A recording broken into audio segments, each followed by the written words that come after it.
Well, greetings, one and all, and welcome to another week. And today is Monday, first day of the week, June the 13th, and hope our Power Up finds you well, no matter what time of day that you're watching. It was a little chilly this morning for those of us in northern Michigan, in about 40 range or so.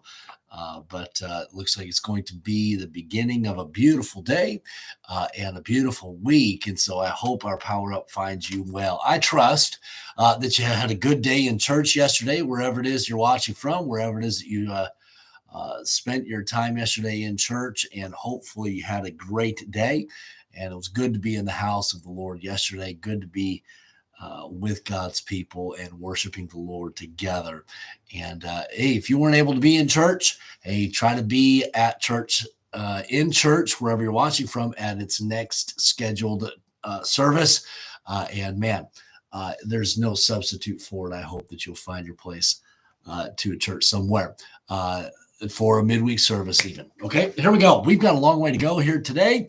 It is Proverbs chapter 24. We're beginning a new chapter today, Proverbs chapter 24.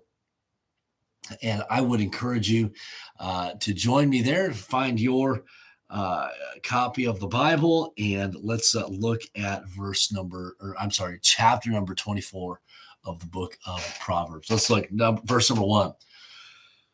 It says, "Be not thou envious against evil men, neither desire to be with them, for their heart studieth destruction, and their lips talk of mischief." And so, once again, let's remember who's writing this and to whom they're writing. This is a dad writing to his son and just giving him words of caution here, even as we saw at the close of chapter 23 and into 24. Here it is this. It says, "Be not thou envious against evil men."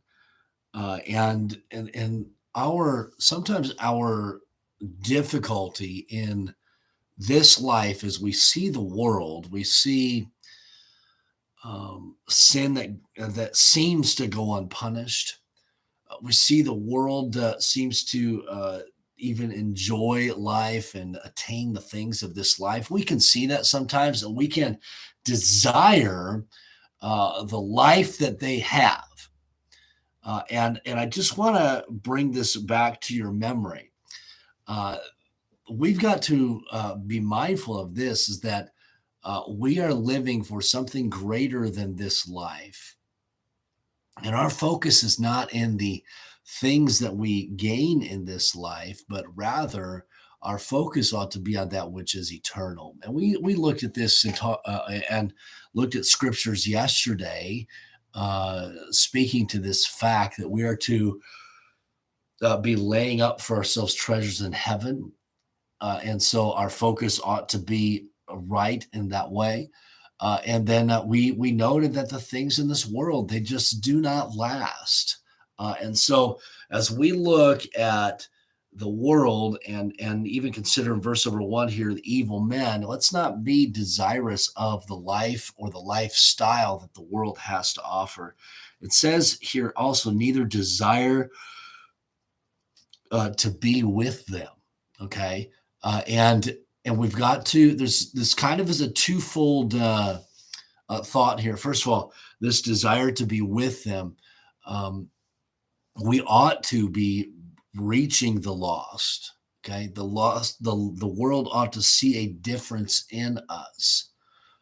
But the world ought to make us uncomfortable because the world is full of sin. And so we ought not to have the desire to be with the world because it is full of sin.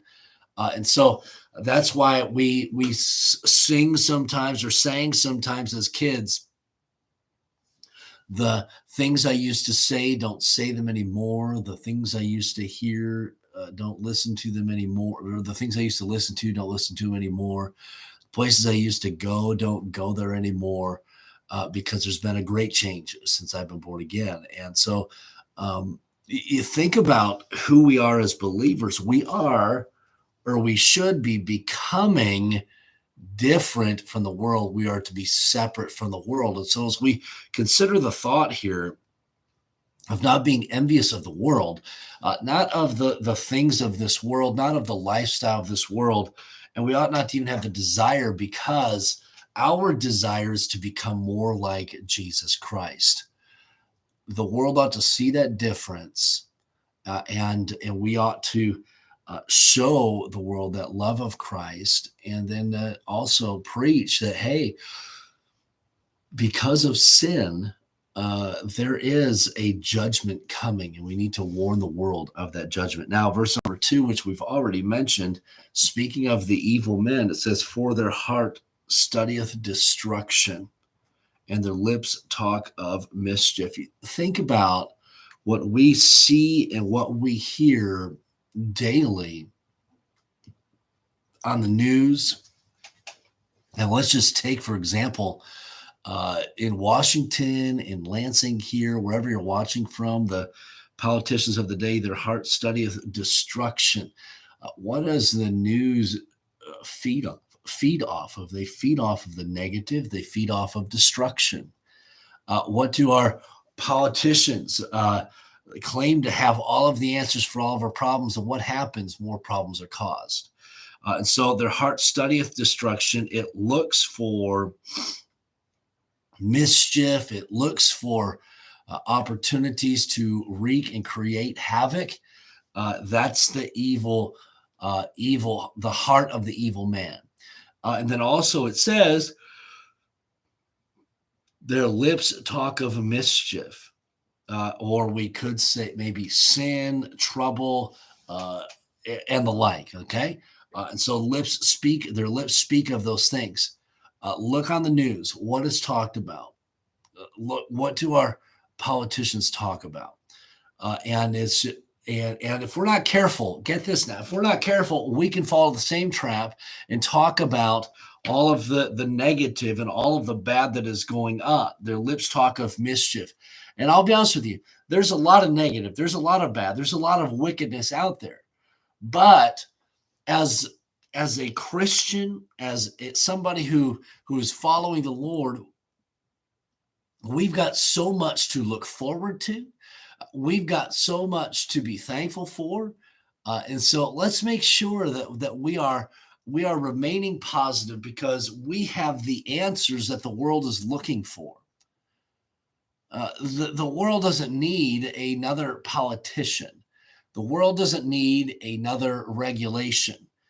The world doesn't need more money thrown at a problem or a potential problem.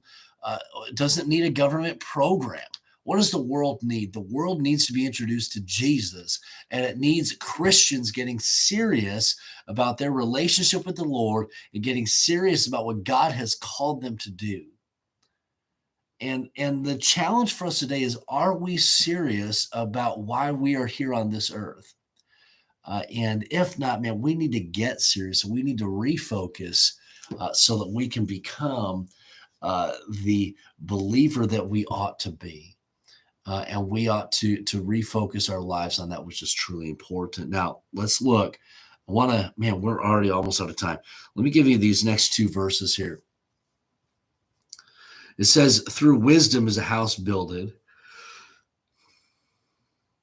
and by understanding is it established, and by knowledge shall the chambers be filled with all precious and pleasant riches." Look at we think of, look at here, through wisdom is a house builded. Okay. By understanding it is established. Think of the home. A good home doesn't happen by accident. The building of the physical aspect of the home, okay, we could say the structure of the home, it doesn't happen by accident. There has to be planning. There has to be purpose. There has to be money that is thrown into the equation and all of that. Okay, and that's to build the structure of the house. And then the branding, the building of the home, and what kind of home you're going to live in, what kind of home you're going to raise your child in. Now, this home, we're not talking of the structure of the home. of the house. We're talking the atmosphere of the home. That requires great wisdom in the planning of. It requires understanding in the establishing of it, and we see the knowledge of being. And by knowledge shall the chambers be filled with all precious and pleasant riches. And so we see all of this is planned out and purposed out. This maintaining building of the home, the atmosphere. It's got to be done on purpose. That means you've got to put up fences, not literal fences around your yard, but you've got to put up safeguards in your home to protect your family. You've got a purpose to do things with your family and create the atmosphere or a godly atmosphere in the home. Because if we're not careful, you know who tries to get in?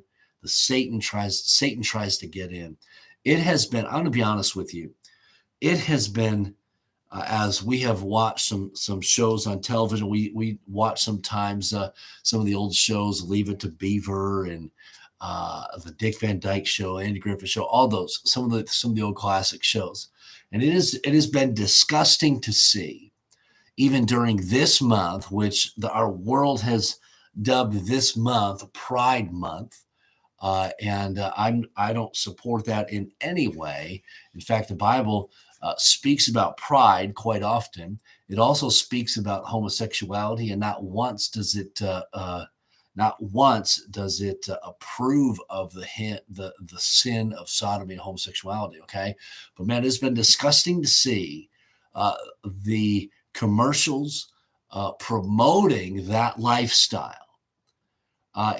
We've been shielding our children's eyes from it, from the commercials that come on and so on. They are instructed to close their eyes, cover their eyes. We turn the TV off and wait for the commercial to be over. And those types of things, because we want to protect our family. And it is just a slow numbing of the mind, the slow numbing of believers to that sin and to the idea, or not just believers, but the world. You know what? Look at it. There's TV shows about it. There's programming about it. Man, it's got to be prevalent. And you know what? It can't be that bad. That's what the world was trying to preach to us. Hey, listen. Through wisdom is a house built, and by understanding is established by knowledge shall the chambers be filled with present precious and pleasant riches.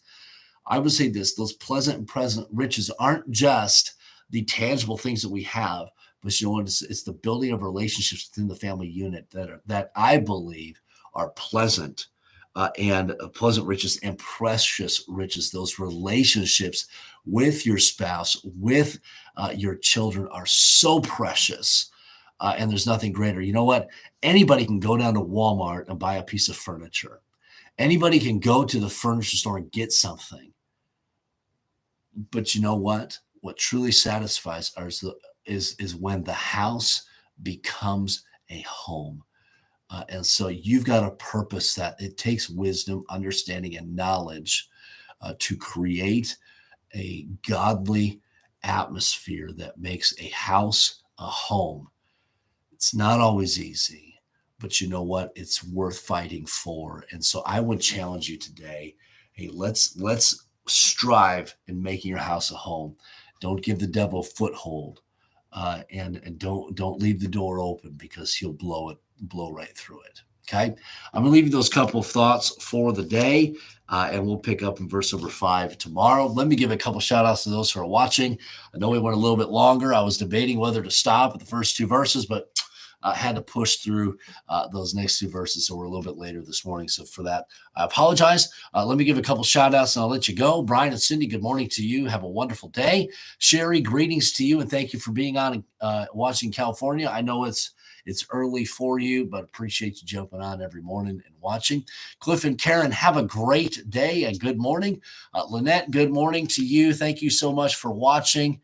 Ingrid, good morning. Have a great day, and I love you. And Barnett's, thank you for watching as well. Look forward to the sunshine today. Dennis and Geraldine, good morning to you, and enjoy the beautiful day. Lynette will be praying for you.